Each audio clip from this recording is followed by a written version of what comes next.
9 வயது சிறுமியை பாலியல் பண்ணி, கொலை பண்ணி, கைய கால கட்டி கால்வாயில தூக்கி போட்டிருக்க 2 எரும மாடு.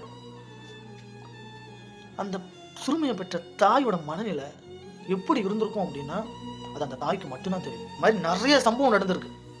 இன்னைக்கு புதுச்சேரியில, நாளைக்கு இது நம்ம வீட்ல நடக்க வாய்ப்பு இருக்கு. அவனால கோர்ட்லயும் ஒப்படைக்க கூடாது, போலீஸ்கிட்டயும் ஒப்படைக்க கூடாது. நடு ரோட்ல நிக்க வச்சு வெட்டணும். தயவு செய்து இருக்கிற கடவுள் எல்லா கடவுள்கிட்டையும் வேண்டுங்க. அந்த 2 பேரு உயிரோடவே இருக்கக்கூடாது. அவன்லாம் வாழ்றதுக்கே தகுதி இல்லாதவன். அவனை வெட்டணும், கொல்லணும், துண்டு துண்டா வெட்டணும், ரோட்ல விட்டு சுடணும், பிறப்புறுப்பா இருக்கணும். இப்படிலாம் பேசி என்ன பண்ண போறீங்க? ஒரு 2 நாளைக்கு பேசுவீங்களா? ஆனா இந்த மாதிரி லட்ச சம்பவம் நடந்திருக்கு.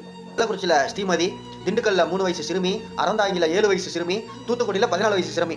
இதுவும் இல்லாம ஆசிபா கோயில் கருவறையிலே 2 நாளைக்கு வாட்ஸ்அப் ஸ்டேட்டஸ் வைப்பீங்க, இன்ஸ்டாகிராம்ல ஸ்டோரி வைப்பீங்க. அதுக்கப்புறம் மோடி தமிழ்நாட்டுக்கு வந்துருவாரு, எலெக்ஷன் வந்துடும், IPL வந்துடும், மறந்துடுவீங்க. இதை தானே காலங்காலமா பண்ணிட்டு இருக்கோம்.